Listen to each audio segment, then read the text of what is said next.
everyone, welcome back to my YouTube channel. Welcome back to my Facebook page. Welcome back to my Instagram page. It's nice to have you back. In this video, I'll be talking to you about various activities you can engage yourself in while enjoying God's presence. But just to do a quick recap from the previous videos, this is episode 5 of the diary of the girl that wants to know God. So in our previous videos, we discovered that it's okay to struggle. It's okay, when you first start.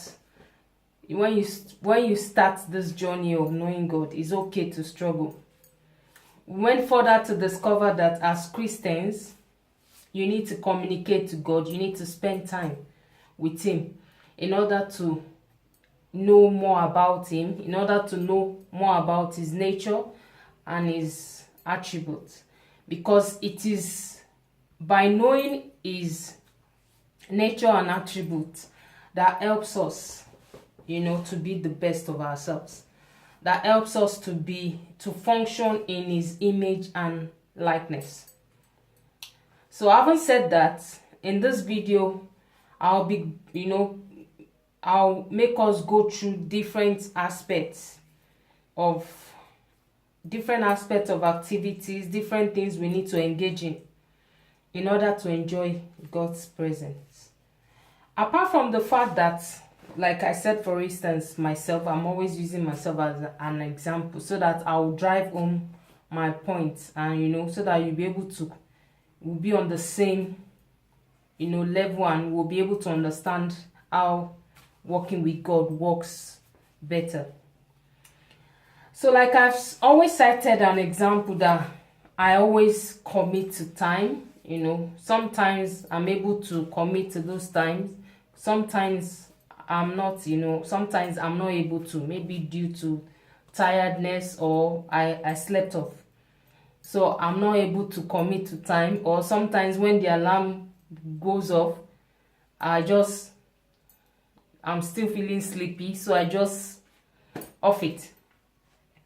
So as I go on in this journey, as I went on in this journey with God, I discovered that I need to spend more time, because at this stage I started enjoying God's presence, and a lot of things I discovered. I also discovered that as I spend more time with God, I'm able to get a lot out. Because one thing about time, one thing about solitude, one thing about spending time with God is the more you spend time, the more you spend quality time with God, the more you get a lot out of every time you spend with Him.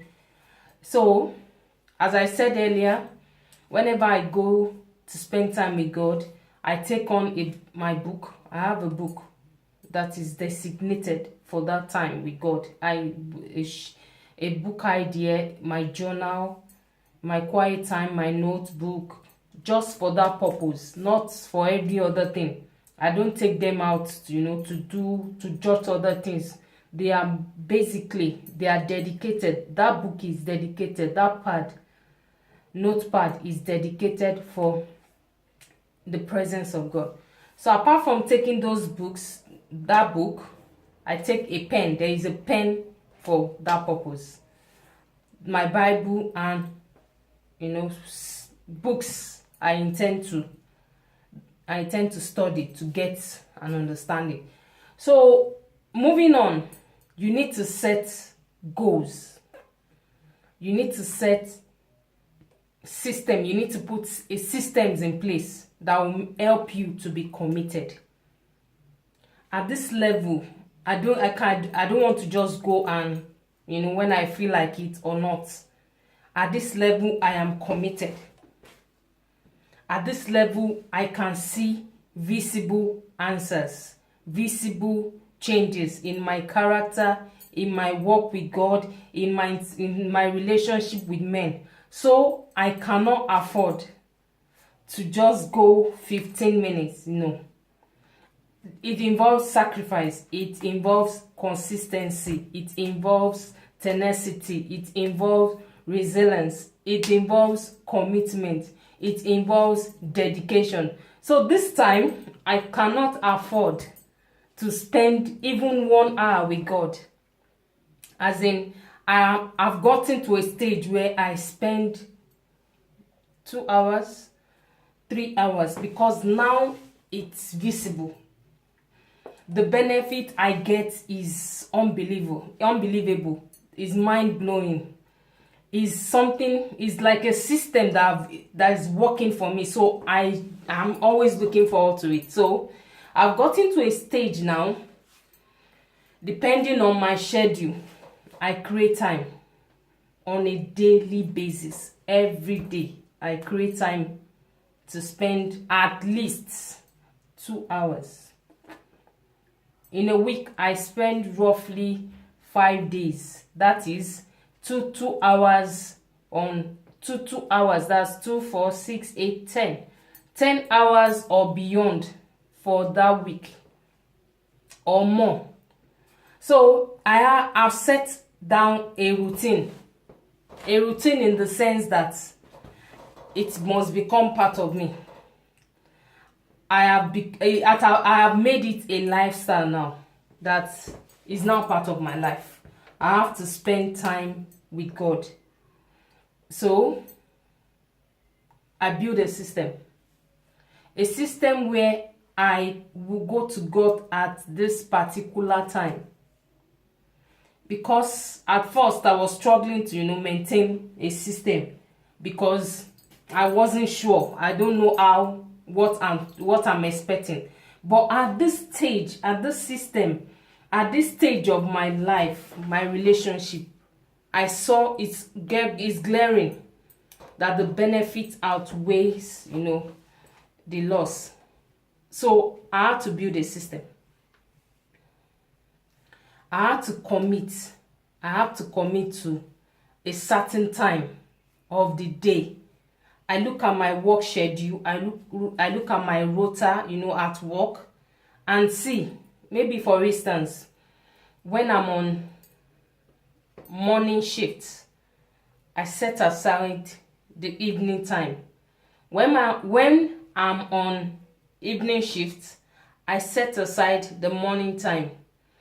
Those days that I'm off, I set aside, time just according to my routine. You have to work within your routine, you understand, so that you make things easy for yourself, so that you don't make it like you don't grudgingly do things. No, you have to do it with your heart. So you sit down, you make plans, you build a structure, you build a routine, so that over time your system becomes used to it.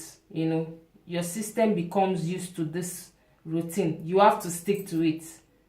So one tool I want to mention today, one vital tool that is really helpful, that has really helped me on this journey, is meditation. The Bible said, meditate on these things. Give yourself wholly to it, so that your profiting might appear to all men. The mistake I did in the past, when the Bible said give yourself, meditate on these things, is not talking about only the Bible. You meditate on different aspects of your life in order to get results. So say for instance, can you remember the journals that I take around, the journals I take with me anytime I spend time with God? I take that journal because I've written. Remember, I always write things on that journal. So my meditation time, I take those books. And not to forget, it is not only when you have, when you are in God's presence that you get ideas. Sometimes I'm in the toilet, ideas.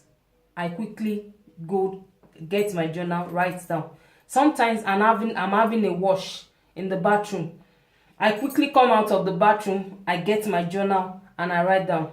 Sometimes I'm out, at work, doing shopping, an idea comes, a lot of inspiration comes.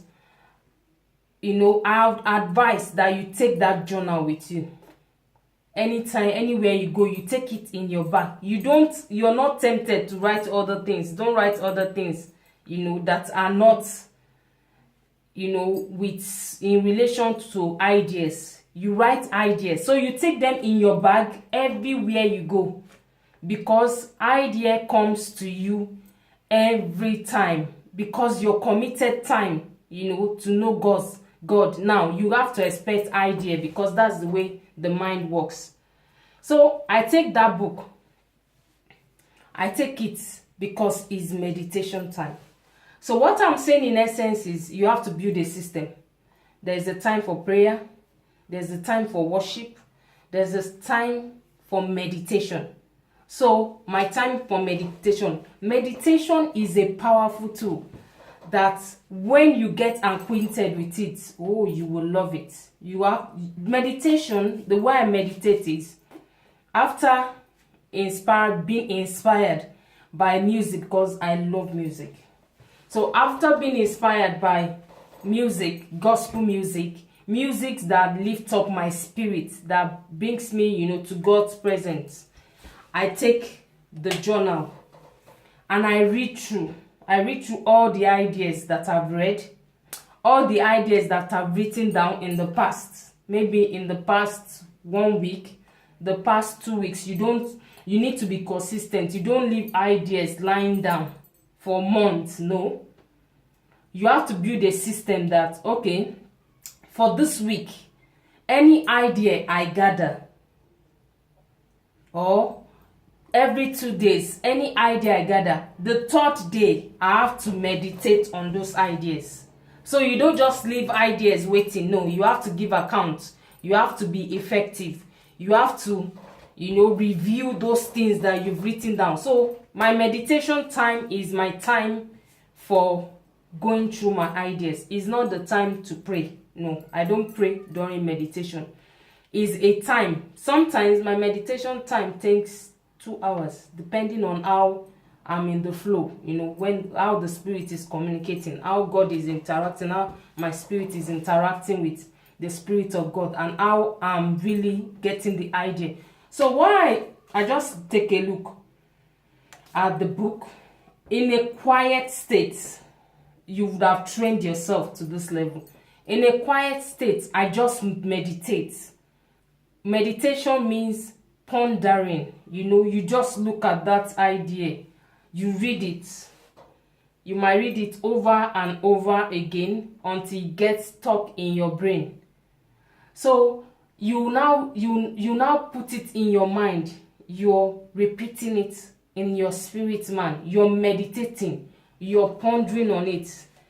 As you do this consistently, ideas start coming up. Because what meditation is about is you're sourcing for things. You want to bring out a product out of those ideas. You want to bring out a system. You have an idea that, okay, why not do this? During meditation, you source for information. You connect with the Spirit of God on how to go about the idea.